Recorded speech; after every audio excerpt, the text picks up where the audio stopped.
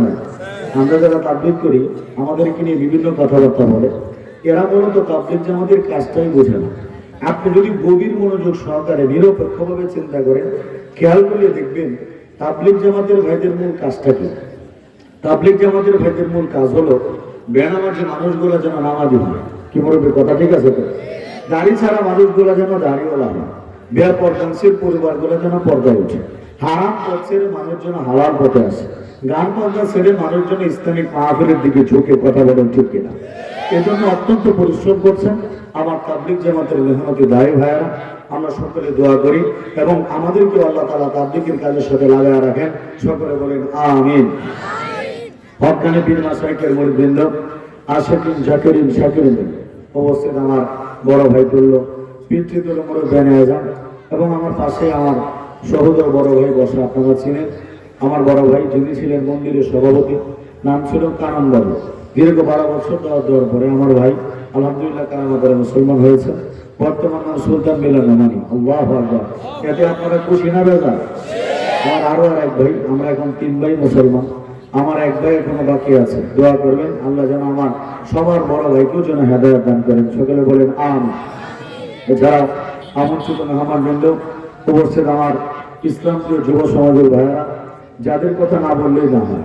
কারণ বর্তমান সময় এমন একটা সময় চলতেছে যে যুবক ভাই যদি সামনে এগিয়ে আসেন, আশা করি গোটা পৃথিবীতে পরিবর্তন করা সম্ভব। কথা বলেন ঠিক কিনা? যুবক ভাই যদি এগিয়ে আসে, ইনশাআল্লাহ ও চিরেই আমরা স্বপ্ন দেখি আমরা যুবকদেরকে নিয়ে ফিলিস্তিন যাব, আমরা ইসরায়েল আক্রমণ করে নেতানিয়াহু সহ আমরা প্রত্যেকটা ইহুদিকে সাইজ করে এক একটা ইহুদিকে জাহান্নামে পাঠায়া আমরা আবারও ফিলিস্তিনের বুকে কালেমার পতাকা উত্তীর্ণ করবো ইনশাআল্লাহ। সবাই তৈরি আছে তো ইনশাআল্লাহ? আল্লাহু আকবার। আল্লাহ রাব্বুল আলামিন আমার যুব সমাজের ভাইদের কবুল করেন। সকলে বলেন আমিন। প্রত্যেকটা দল পর্দা কারণে সমন্বিত দিনদার পরহেজগার মা বোন, সর্বপ্রথম আমরা শুকরিয়া আদায় করব সেই মহান আল্লাহ রাব্বুল আলামিনের, যে মালিক আমাদের দয়া করে মায়া করেন 1000 কোটি মানুষের ভিতর থেকে 250 কোটি মুসলমানের অন্তর্ভুক্ত করে আজকে গুণামুক্ত একটা পরিবেশে ঈদের পরবর্তী সময়ে, যেখানে বেশিরভাগ সময় ঈদের পরবর্তীতে মানুষ গুনাহের কাজ করে, গান বাজনা নিয়ে নাচানাচি করে, কিন্তু মালিক আমাদেরকে দয়া করেছেন, গুনাহ থেকে বাঁচায়া আমাদেরকে একটা জান্নাতি পরিবেশ দান করেছেন। আল্লাহু আকবার। এই জন্য আপনারা আল্লাহর দরবারে খুশি না বেজার? তবে দিল থেকে শুকরিয়া আদায় করে বলেন আলহামদুলিল্লাহ। এরই সাথে শতকোটি দরুদ ও সালাম পেশ করছি আপনার আমার প্রত্যেকটা মুসলমানের কলিজার টুকরা, হৃদয়ের স্পন্দন, আখিরি জামানার পয়গম্বর হযরত মুহাম্মদ সাল্লাল্লাহু আলাইহি ওয়াসাল্লামের উপর।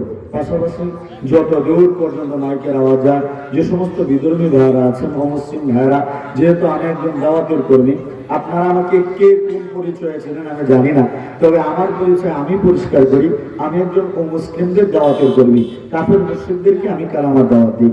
এই ধারাবাহিকতা আমাদের এই এলাকার যত দূর মাইকের আওয়াজ যায়, মাইকটাও মাশাআল্লাহ ভালো, যত দূর মাইকের আওয়াজ শোনা যায়, আমরা অমুসলিম ভাই বোনদেরকে মুসলমানদের পক্ষ থেকে আমরা ইসলামের দাওয়াত দিচ্ছি। আপনারা কি বলেন? ইসলামের দাওয়াত দিতে তৈরি আছে তো সবাই? ইনশাআল্লাহ। আল্লাহ আমাদের সকলকে ইসলাম প্রচারক আল্লাহর ওলি হিসেবে কবুল করেন। সকলে বলেন আমিন। যেহেতু ঈদ পরবর্তী একটা মুহূর্ত এবং এই মৌসুমটা আসলে এখনকার সময়টা এটা মাহফিলের সময় না, এটা সিজনের বাহিরে একটা মাহফিল, গতানুগতিক মাহফিলের মতো না। এরপরে আলহামদুলিল্লাহ অনেক বড় বড় ওলামায়ে কেরামকে আমরা পেয়ে ফেলেছি। আল্লাহু আকবার। সকলের ভিড়ে আমি একটু দাওয়াতের কাজটা করার জন্যই, যুবক ভাইদের কিছু নসিহত করার জন্য, একটু পরামর্শ করার জন্যই আমি আপনাদের সকলের সামনে দাওয়াতের সাথে যে আয়াত নিয়ে আমি বেশিরভাগ বয়ান করি, আপনাদের পরিচিত ওলামায়ে কেরাম ভালো করে জানেন, কোরআনে কারিমের সূরা আলে ইমরানের 19 নম্বর আয়াত। এটা একটা একটা দাওয়াতি আয়াত। যারা দাওয়াতের কাজ করেন মাঠে ময়দানে, আপনারা এই আয়াতটা বেশিরভাগ সময় ব্যবহার করেন। হাফেজ সাহেবরা জানেন কোরআনে কারিমের সূরা আলে ইমরানের 19 নম্বর আয়াতের মধ্যে আল্লাহ রাব্বুল আলামিন ইরশাদ করেছেন, ইন্নাদ-দীনা ইনদাল্লাহিল ইসলাম, নিশ্চয়ই আল্লাহর নিকট একমাত্র মনোনীত ধর্মের নাম হলো ইসলাম। আল্লাহু আকবার। এটা আমার কথা না আল্লাহর কথা? জোরে বলেন, কোরআনের কথাগুলো কি আমাদের না আল্লাহ? আল্লাহ বলেছেন একমাত্র সত্য ধর্মের নাম হলো ইসলাম। এর দ্বারা বোঝা যায় এই পৃথিবীর মধ্যে আমরা জানি, আমরা গবেষণা করে দেখেছি মুরব্বী প্রায় 4,500-এর মতো ধর্ম আছে। কয় হাজার ধর্ম? 4,500। আল্লাহ রাব্বুল আলামিন মানুষকে স্বাধীনতা দিয়েছেন যে কেউ চাইলে যে কোনো ধর্ম পালন করতে পারবে, যে কোনো খারাপ কাজ সে করতে পারবে, কিন্তু শত কিছু করলেও আল্লাহ ইসলাম ছাড়া আর অন্য কোনো ধর্ম মানে গ্রহণ করবে না। গোটা পৃথিবীর দিকে আপনি তাকায় দেখেন। প্রথমে যদি আমরা গোটা পৃথিবীর দিকে একটু তাকাই, আমরা দেখবো এই পৃথিবীটা মূলত দুই ভাগে ভাগ করা। একটা হলো জলভাগ আর একটা হলো স্থলভাগ, যেটা ভূপৃষ্ঠ বলা হয়।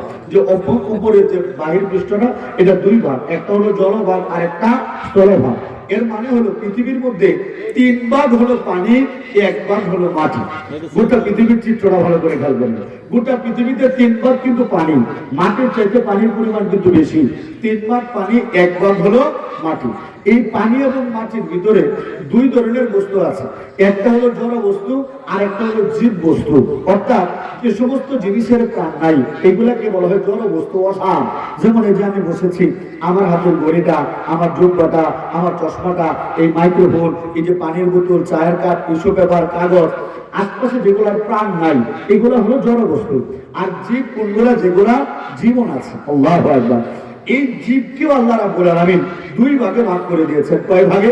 একটু ভালো করে বুঝতে হবে। জীবকে আল্লাহ রাব্বুল আলামিন দুই ভাগে ভাগ করেছেন। কয় ভাগে? দুই ভাগে। অনেক যুবক ভাইরা আছেন, সায়েন্সের ভাইরা আছেন, বিভিন্ন স্যাররা, ডাক্তার সাহেবও আছেন, এই জন্য একটু ভালো করে খেয়াল করেন। এই জীবকে দুই ভাগে ভাগ করা হয়েছে।